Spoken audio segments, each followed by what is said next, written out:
Whoa, whoa, whoa, whoa, whoa, whoa, yeah, we are in the place to be, yeah, yeah, yeah, yeah, yeah, yeah, yeah.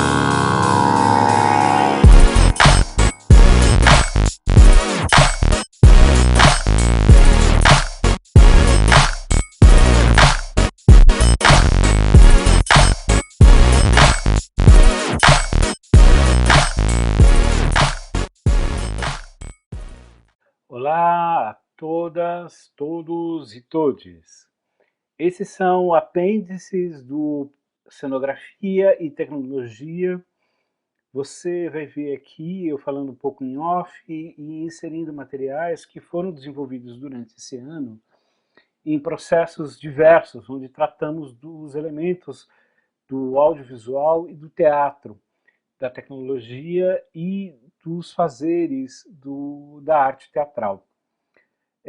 No episódio agora que a gente vai ver, eu trato junto com uma aula sobre os elementos narrativos do audiovisual. Então, como elementos fundamentais na construção também da leitura audiovisual do espaço cênico. Vai ser importante ver e acompanhar dentro dessa aula sobre os elementos que são os elementos narrativos da linguagem cinematográfica que foram apropriadas para nós do teatro. Muito já se fazia, muitos já se tinham desses elementos no fazer teatral, e agora a gente se reapropria disso para as inserções cinematográficas em cena, tá bom? Então vocês vão ficar com essa aula, e provavelmente vai ser dividida em duas, tá bom? Então acompanhem essa primeira parte, e na segunda parte provavelmente a conclusão com outros exemplos, tá? E tem um acompanhamento interessante e você vai ver questionamentos e acompanhamento de alguns alunos durante esse processo. Forte abraço e até o próximo. Ok, eu vou dar uma pausinha aqui, vou voltar para esse cara, eu vou voltar aqui. A gente vai entrar, deixa eu ver, vou interromper aqui um pouquinho. Aí, também encaixa ou não? Eu vou seguir, vai ter um outro exemplo que a gente vai falar sobre exemplo, eu vou falar sobre alguns filmes que são icônicos pela essa questão da escolha da palheta, e depois a gente vai entrar com os exemplos da web, tá? Certo. E aí, que é legal? Exatamente isso. Então, isso, propositadamente, você está falando com pessoas que são produtores feras na produção de conteúdo, de material audiovisual, que são os caras da Pixar e os caras da Disney. Né? Eles têm um know-how gigantesco, eles têm um know-how absurdo. Então, evidentemente que isso tudo, nada é gratuito. Está tudo sendo posto de forma organizada e de forma a criar esse efeito, a criar essas reações. Né? Eles sabem exatamente como fazer e como te manipular dentro das reações dos sentidos e dos sentimentos. É importante dizer e a gente separar, quando a gente fala da questão subjetiva, de não achar que é uma coisa que está só internamente. Tá? É uma coisa que apoia e que pode ser gerado por elementos externos. É diferente quando a gente fala de emoção do que a gente fala de sentimento. Emoção é um sintoma. E emoção a gente coloca de fora.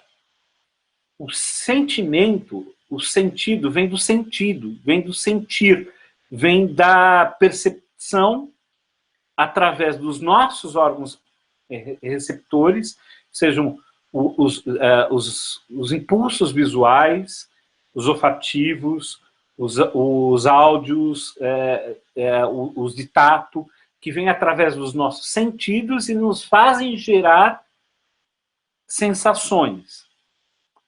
Então, as sensações e os sentimentos, eles são reais. A emoção é já o sintoma interno, e as emoções não nos interessam como criação, para a criação do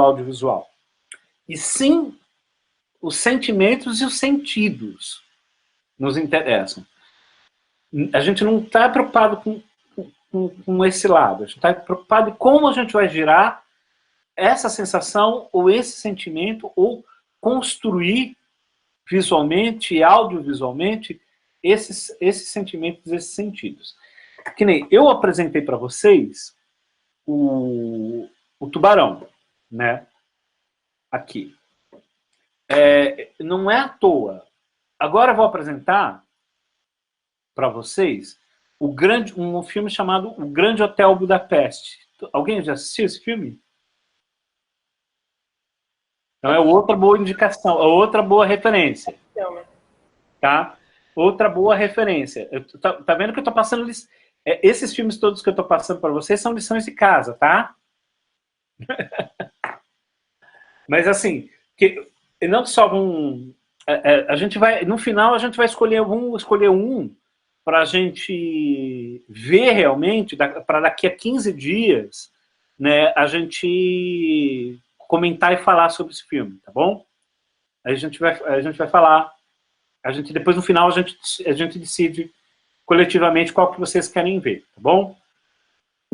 Eu vou abrir lá de novo. Eu vou começar com o Grande Hotel Budapeste, mas a gente vai entrar em outros filmes e tudo mais. Por quê?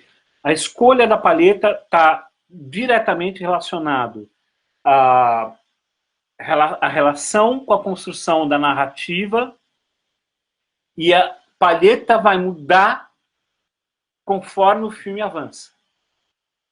Isso tudo de forma proposital para a construção de um sentimento dentro do filme. Foi? Sim. Então vamos lá. Já no título do filme, no início do filme, ele apresenta, tá vendo, essa cartinha, como se fosse o catálogo do livro, né, do hotel, né? E a escala cromática, que vocês estão vendo embaixo, a defração da escala cromática, né? Todo em tons de rosa e tons ocre e vermelho, seguindo numa escala de tom pastéis. Então isso vai criar uma sensação de conforto, desde a primeira imagem do filme aparecendo. Em outros momentos, se você vai poder analisar e vai poder ver, vai subindo e vai trabalhando, mesmo com a presença de cores mais frias e de outros elementos dentro do filme, todos trabalhando dentro de uma escala de tons pastéis, tons terrosos, e que vai construindo a ideia desse lugar agradável, aprazível, e vai construindo a ideia de uma sensação de conforto o tempo todo.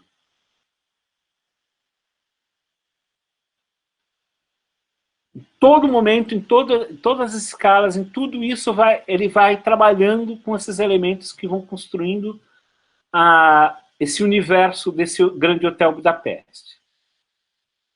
Trabalhando com essa questão da receptividade. Aí, conforme vai subindo a trama e o conflito da trama, vão acrescentando escalas que vão indo para as escalas de cinza, ainda dentro desse mesmo contexto. Vai apresentando uma outra leitura, vai apresentando uma outra relação. Então, nas curvas dramáticas da contação da história e das coisas que vão acontecendo, nos reviravoltas da história, a escala cromática vai dançando, subindo e descendo dentro desse mesmo padrão o filme inteiro. Tá vendo? Quando vai tendo os elementos de mais dramaticidade, eles vão ficando com tons mais escuros e mais cinzas. Até chegar nesse momento.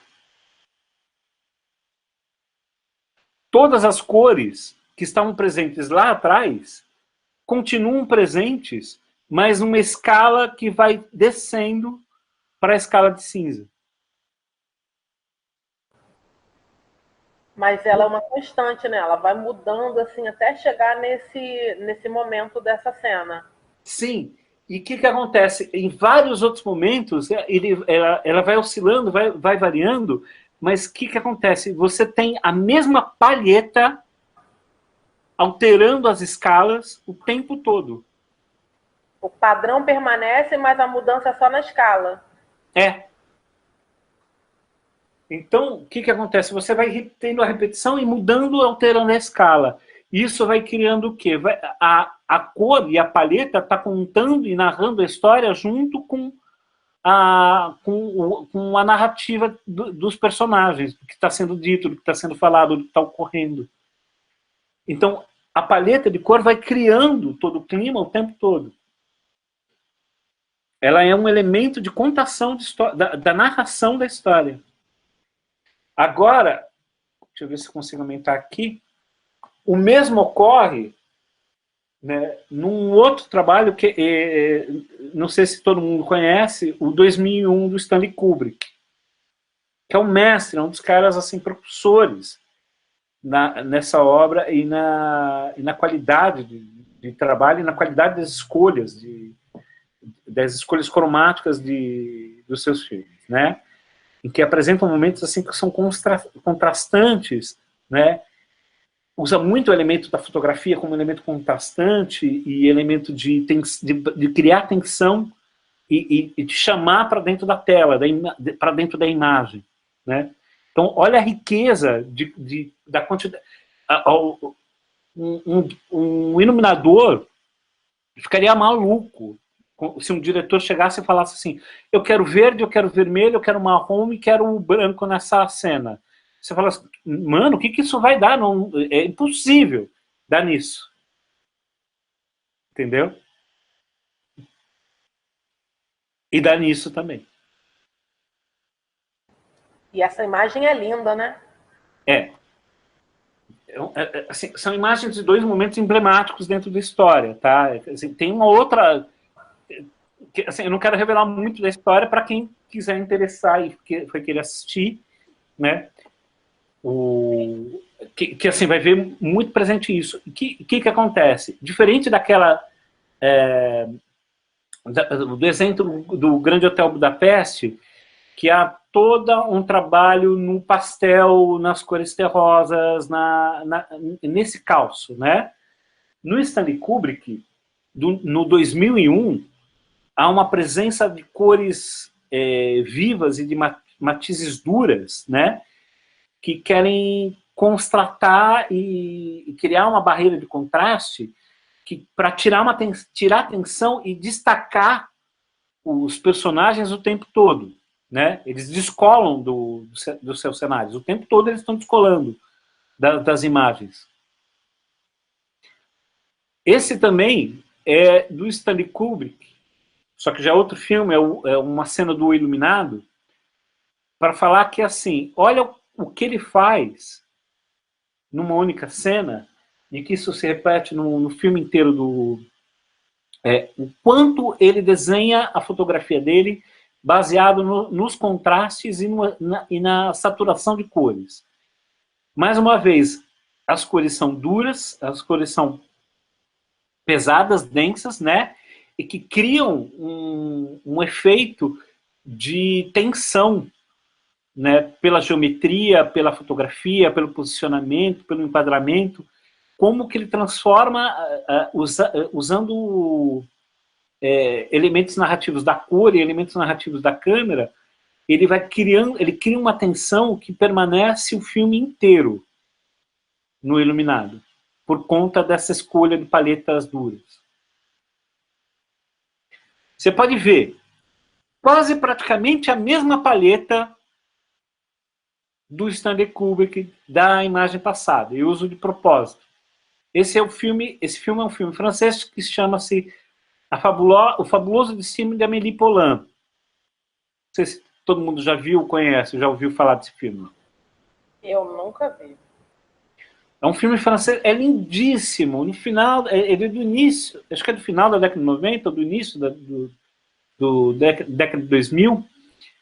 É um filme lindo, lindo de morrer. Né? E é fantástico. E é de uma delicadeza, de uma poesia, é de uma fragilidade Mas só que o que acontece? Essa fragilidade e essa delicadeza está toda envolta num mundo que é extremamente vibrante, que é extremamente contrastante, duro. Os mesmos elementos que no Kubrick ele usa para criar um universo denso, de suspense, duro, na Aimé Poulain, com quase a mesma escala cromática, com quase o mesmo desenho de fotografia, cria o oposto, porque a presença da fragilidade dessa personagem, dessa atriz, faz o elemento da delicadeza dessa personagem ser destacada nesse mundo que é tão cruel, que é tão duro. Né? Ela usa como o contraste está na personagem. A mesma coisa ocorre no Coringa. Por que que você fica tenso o tempo todo no Coringa? Vocês já pararam para pensar? As cores, não é? São cores muito fortes. E a luz? A luz... A luz é intensa nele. A Na luz caracterização, não é? a luz é densa. A luz é uma luz realista. A gente está acostumado, a gente se desacostumou a viver num mundo escuro, mas eu lembro, e eu tenho fotos da minha infância na década de 80, final de 70, início de 80, em que a gente tinha uma lâmpada só dentro de casa, de 40 watts, de 60 watts, a gente perdeu um pouco a referência que a gente vivia com muito menos luz. Nas ruas, nas casas, a gente vivia sob vapor de mercúrio e tudo mais. A gente tem o advento do LED, vai levar uma intensidade de brilho, uma coisa para as cidades, e assim, as lâmpadas depois de vapor metálico e tudo mais, que a gente não está acostumado. E eles tiveram cuidado de reproduzir essa luz da década de 80, esse momento denso, né, do nosso passado, que a gente tem um falso senso de nostalgia, de achar que as coisas eram melhores no passado, mas não, na verdade não.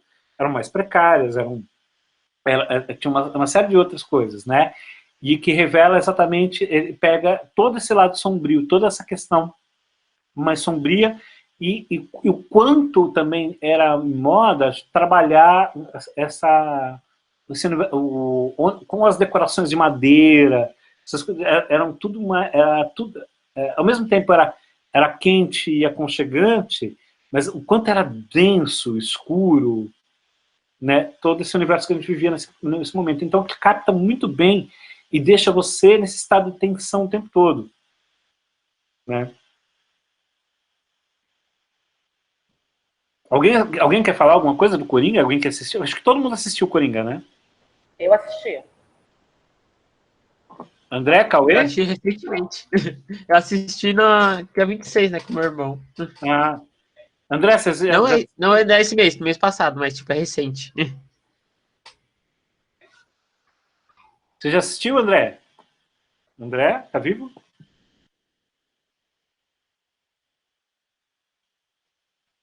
Ok.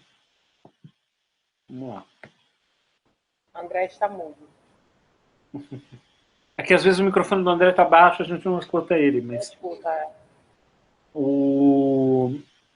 Aí uma reconstituição histórica. Eu peguei esse daqui, que é um filme que foi até premiado no Oscar e tudo mais, pela reconstituição histórica, acho que uns 2, 3 anos atrás, que é o Dia da Independência. Não sei se tem um título em português dele, mas o que é importante ver é que eles se aproximaram, quiseram se aproximar não só do clima da época, mas também de uma captura de imagem que lembrasse os filmes antigos. Então, enquanto tem uma pesquisa sobre a captura e a filtragem do aspecto da luz, da cor cinza, da luz cinza, né? Mesmo sendo colorido, o quanto isso foi trabalhado na questão do aspecto de luz da captura da cena, criando um aspecto de que você está vendo uma reconstituição histórica. Então isso tudo foi pensado, isso tudo foi trabalhado. Então foram construídos filtros de câmeras para a produção desse efeito, para a construção de você ter esse tom azulado, com cinza, em escalas dessa sequência. Né? O quanto é importante na construção da visualidade e da fidelidade de uma imagem. Entramos na web. Alguém conhece esse canal? Terceires? Não conheço. Alguém já ouviu falar? Nunca nem ouvi falar. Então, Eu esse também não. é o maior canal de vídeos do mundo. Eles têm 151 milhões de inscritos. Nossa. É praticamente o Brasil inteiro inscrito nesse canal. É 75% da população do Brasil está inscrito nesse canal. Ele é um canal de novelas indiano. Não é interessante? Não é legal? Eles têm milhões de novelas indianas. E tem todo um trabalho de cromia que vocês já viram lá atrás, para ser receptivo e ter esse lugar aprazível, esse lugar que é confortável, esse lugar que está relacionado com essa escala dos tons, entre o rosa e o terroso. Então, desde a criação da identidade, que vocês estão vendo ali na imagem de capa, né, do canal, as produções. Se vocês forem ver os vídeos, forem ver as novelas desse canal, tem a mesma reprodução de escala do que eles usam da identidade. Então, quer dizer, é tudo proposital, é tudo feito para gerar essa mesma relação. Aí eu falei do canal do Manual do Mundo, né? Que eu falei lá atrás, né? Que estava falando e referenciando. Esse é o visual da plataforma, da onde eles fazem e executam o fundo de imagem, onde eles executam as experiências. Também tem a mesma questão. O que acontece? Não é desproposital que ele use camisas no tom vermelho ou no tom que vão do vermelho até o roxo. Porque ele tem uma escala tonal, uma escala de palheta em tons terrosos e rosas para destacar ele do fundo.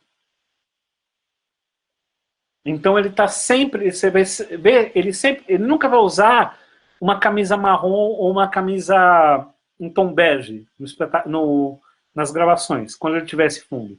Ele sempre vai estar ou usando vermelho, ou usando azul, ou usando roxo, ou a seleção ou as cores desses. O quanto isso modifica na questão da leitura da imagem, ou de destacar, ou de dar valor para uma imagem.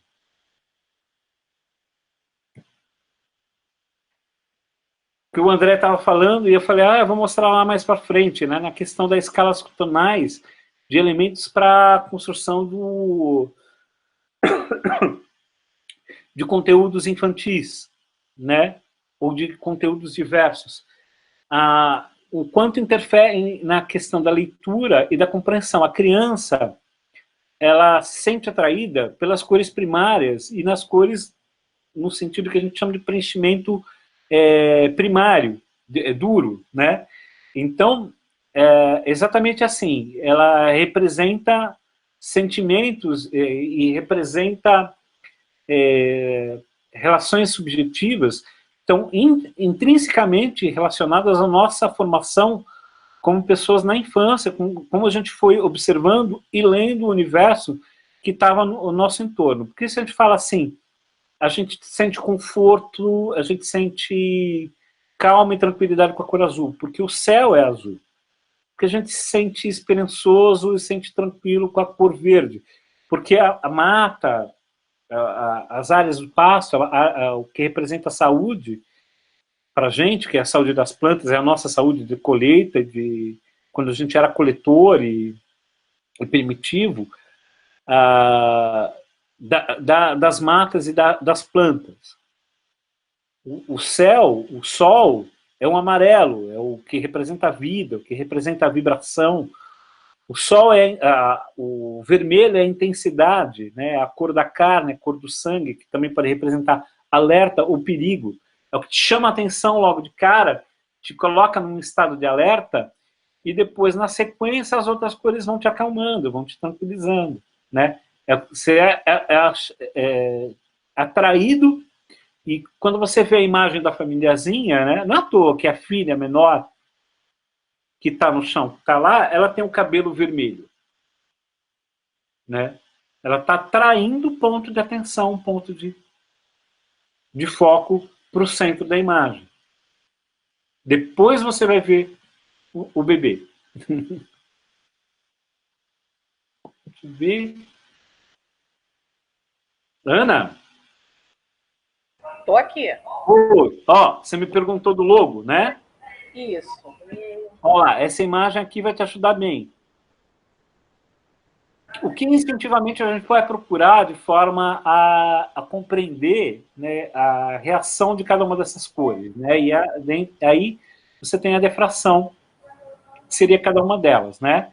Sim. Então, a gente tem o amarelo vai trazer clareza, vai trazer otimismo, vai trazer calor, vai trazer relações com isso.